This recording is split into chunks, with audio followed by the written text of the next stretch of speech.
நீங்க பேசும்போது குறிப்பிட்டீங்க மற்ற நிகழ்ச்சிகள்ல கலந்துக்கிறத விட இங்க கலந்துகிட்டது வந்து உங்களுக்கு எவ்வளவு பெருமையா இருக்குன்னு சொன்னீங்க. கண்டிப்பா. அது அதாவது எதனால அப்படி இருக்கு? இல்ல நான் ஒரு கலைஞனாக நிறைய இடத்துக்கு போயிருக்கேன். ஸோ போறலாம் ஒரு நிகழ்ச்சி, ஒரு பொழுதுபோக்கு நிகழ்ச்சிகள் பாதியா தான் என்டர்டெயின்மெண்ட் ப்ரோக்ராம்ஸ், அப்புறம் சோஷியல் அவேர்னஸ் இந்த மாதிரி நிறைய போயிருக்கோம். அதுல முக்கியமான இந்த நிகழ்ச்சி என்னன்னா, இன்னைக்கு அதான் நான் உங்களுக்கு மேடையில குறிப்பிட்ட மாதிரி, இன்னைக்கு அழிந்து வரக்கூடிய விஷயங்கள்ல நாட்டு மாடும் ஒண்ணு. இந்த காங்கேயம் காளைகள், இந்த நாட்டு மாடெல்லாம் இன்னைக்கு சுத்தமா அடியோடு அழிந்துட்டு வருது. ஸோ இதை பாதுகாக்கிறதுக்கும், இதை மேம்படுத்துறதுக்கும், இந்த மாதிரி ஒரு விழிப்புணர்வான ஒரு மேடை, விழிப்புணர்வான ஒரு இந்த இந்த நிகழ்ச்சி வந்து ரொம்ப பெருமைக்குரிய விஷயமா நான் கருதுறேன். இதுல என்னையும் அழைத்ததுக்கு நான் நன்றி. அதே மாதிரி ரேஷன் கடைகள்ல வந்து இயற்கை பால் அது எந்த விதத்துல சாத்தியமாவோ அது எப்படி பண்ணணும்? இல்லைங்க, கட்டாயங்க. உங்களால ஒரு மது விற்க முடியும்னா பால் விற்கலாம்ல. நான் ஒன்றும் பால் தானே விற்க சொல்றேன், வேற சாராயத்தை அடைச்சு விற்க சொல்ல. நம்மளால ஒரு மதுவை விற்க முடியும், கடையில சிகரெட் விற்க முடியும். இன்னும் கொடுமையான விஷயம் இருந்தாலும் சொல்றேன், மது வீட்டுக்கும் கேடு, நாட்டுக்கும் கேடுன்னு நம்ம ஒரு பாட்டிலையும் அச்சடிச்சிருக்கிறோம் இல்லையா? அச்சடிக்கிற அரசாங்கம் தான் அதை விற்கவும் செய்யுது. ஸோ அந்நியன் மாதிரி ரெண்டு கெட்டப் அவங்களுக்கு. ஒருத்தவங்க விற்கிறவங்க, ஒருத்தவங்க குடிக்காதுன்னு சொல்றவங்க. புகையிலை என்ன கொடுமை பாருங்க. இன்னைக்கு எவ்வளவு இதய லங்ஸ் பாதிக்கப்பட்டு இருதய நோயாளிகள் நீங்க பார்க்கணும், நுரையீரல் புற்றோட எத்தனை கேன்சர் பேஷண்ட்டுங்க. யாரும் ஒருத்தன் வாங்கி ரோட்ல விளையாட்டா ஊதுறான்.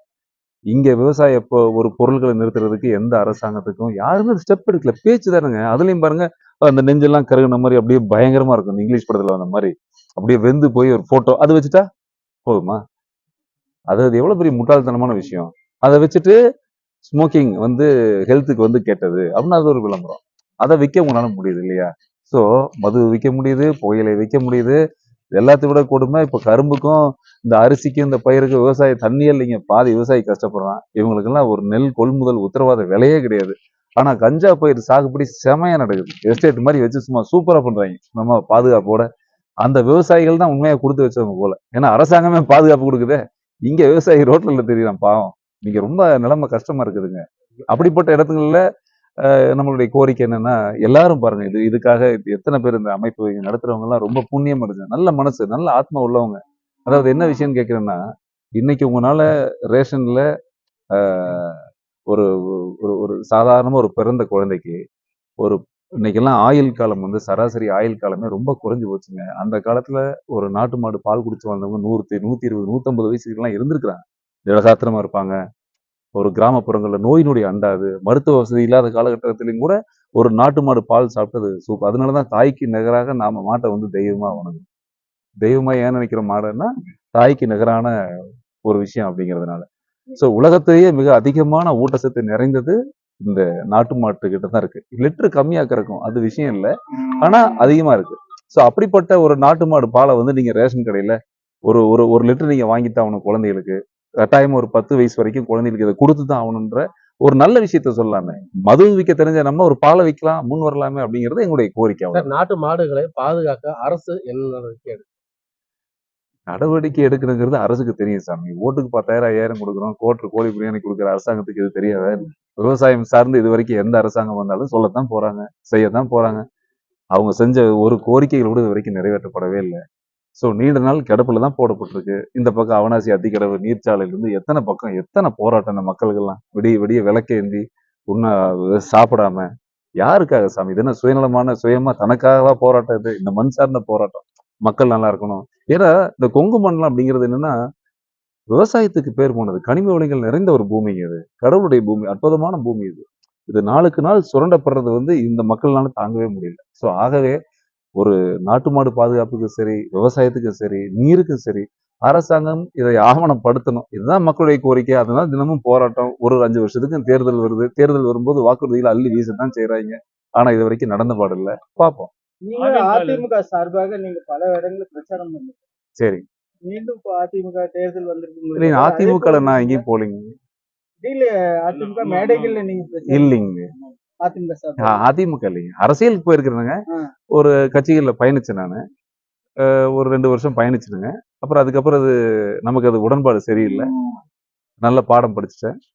அதுக்கப்புறம் ஒரு சாதாரண இப்போ ஒரு சமூக ஆர்வலா இருக்கிறேன். இன்னைக்கு 100 ரூபாய் 150 ரூபாய் ஒரு லிட்டர் பால். சரி இந்த பால் அங்கே சரி அது ப்ரொடக்ஷனும் நீங்க சொல்ற மாதிரி 1.5 லிட்டர் தான் அது தருதுன்னு ஆமா ஆமா 1.5 நம்ம லிட்டர் அதிகரிக்க முடியும். இதோட விலை வந்து அதிகமா இருந்தா எப்படி சாப்பிட முடியும்? சார் அது சாப்பிடலாம் சார், அதெல்லாம் ஒண்ணும் கிடையாது. 150 ரூபாய் ஒரு லிட்டர். பிஸா வாங்கி கொடுக்குறோம்ல சார் குழந்தைகளுக்கு. ஒரு பிஸா விலை என்ன தெரியுங்களா? பீஸா பர்கர் சாப்பிடுறாங்க இல்லைங்களா? பீஸா பர்கர் 700 ரூபா 1500 இல்லாம ஒரு குடும்பம் சாப்பிடாது சார். ஒத்துக்கணும் நீங்க. ஒரு பர்கர் பயன்படுத்தலாம். ஏழையே சார் 150 உங்க குழந்தைக்கு ஒரு 1/4 லிட்டர் 1/2 லிட்டர் வாங்கி கொடுக்க மாட்டீங்களா? 1 லிட்டர் ஒரு 150 ரூபா சொல்றீங்கன்னு வச்சுக்கீங்களா? அதுதான் நீங்க ஏற்பாடு பண்ணணும். நீங்க அதை பண்றீங்க, உத்தரவாதம் கொடுத்தீங்கன்னா நாட்டு மாடு வளர்க்க ஆரம்பிப்பாங்க. நானே 10 வாங்கி வச்சிருவேன். அது ஆவின் பால் இது பண்ணி கொடுக்கறது எப்படி ஆவின் பால்ல சார்? ஆவின் பால்ல சார் மூலியமா ஆவின் விற்பனை பால் இன்க்ரீஸ் பண்ணலாமா? நாட்டு மாடு பால் அப்படிங்கறதுதான் இல்ல சார் ஏ டு மில்க். ஆமாமா மில்க் கொண்டு வந்திருக்காங்களா இல்லையா? உங்களுக்கு தெரியுமில்ல, கொண்டு வந்தாங்கல்ல. மாடுகள் வச்சு அதுதான்.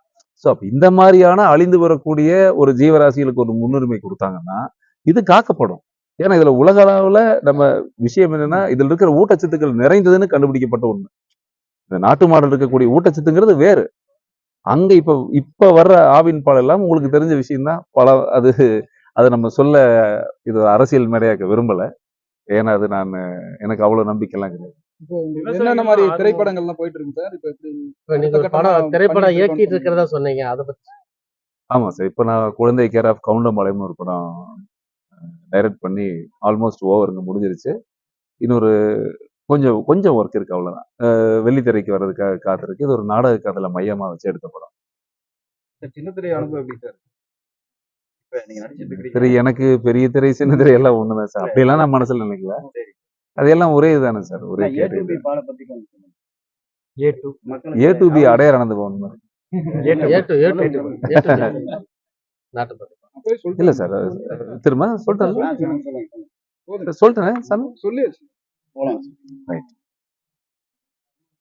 சார். இன்னைக்கு தினமும் பால் குடிக்காதவங்க யாருமே கிடையாது. எல்லாருமே பால் குடிக்கணும். ஒண்ணு காபிக்கா இருக்கட்டும், இல்ல டீக்கா இருக்கட்டும். அப்புறம் உடம்பு கால்சியம் இல்லைன்னா கால்சியம் ஊட்டச்சத்துக்காக பால் குடிக்கிறதுங்கிறது இன்னைக்கு எல்லாம் வாடிக்கையான விஷயம். ஆனா நம்ம குடிக்கிற பால் நல்ல பாலா அப்படிங்கிறதா மிகப்பெரிய கேள்வி. அது உங்களுக்கே தெரியும், பல கலப்படம் இருக்கு. இது குறித்து பல ஆராய்ச்சி இருக்கு. அது இந்த நேரத்துல பேசினா அரசியலாக்கப்படும். அதனால நான் நிறைய நிறைகளையோ பேசுறதை விட நாட்டு மாடுடைய முக்கியத்துவத்தை பத்தி நான் சொல்லணும் சார். ஏன்னா கட்டாயமா இன்னைக்கு நாட்டு மாடு அப்படிங்கிறது மிக உன்னதமான ஒரு விஷயம். அது உலகத்திலேயே, நான் சொல்றது உலகத்திலேயே இருக்கக்கூடிய அனைத்து பால்களையும் மிக நுண்ணுயிர் ஊட்டச்சத்துக்கள் முதல் நல்ல நல்ல சத்துக்கள் நிறைந்த ஒரு பால் அப்படின்னா நாட்டு மாடு பால் தான் சார். ஆனா அது லிட்டருக்கு ஒரு லிட்டர் கிடைக்கும், 2 லிட்டர் கிடைக்கும், குறைவா தான் கிடைக்கும். பட் இருந்தாலும் அந்த நாட்டு மாட்டு பால் குடிச்சவங்க 100 வயசு 150 வயசுக்கெல்லாம் வாழ்ந்த காலங்கள் உண்டு. இன்னைக்கு நம்ம கண்ட கருமாந்திரத்தை குடிக்கிறோம். அது மதுவுக்கு அதுக்கும் வித்தியாசமே தெரியாத அளவுக்கு தான் இன்னைக்கு இருக்கிற பால்லாம் இருக்கு.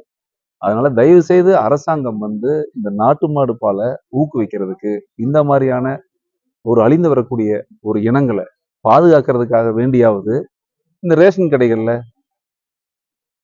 கட்டாயமாக்கப்படுற ஒரு பால் ஒரு லிட்டர் 1/2 லிட்டரோ, ஒரு 10 வயசு வரைக்கும், ஒரு காலேஜ் படிக்கிற வரைக்கும், இல்ல 12th வரைக்கும் குழந்தைங்களுக்கு அன்றாடம் இதை சேர்க்கணும் அப்படின்னு ரேஷன் அடிப்படையிலேயாவது இதை கொண்டு வந்தாங்கன்னா மிகப்பெரிய நல்ல விஷயமா இருக்கும். ஆரோக்கியத்துக்கு ரொம்ப நல்லது.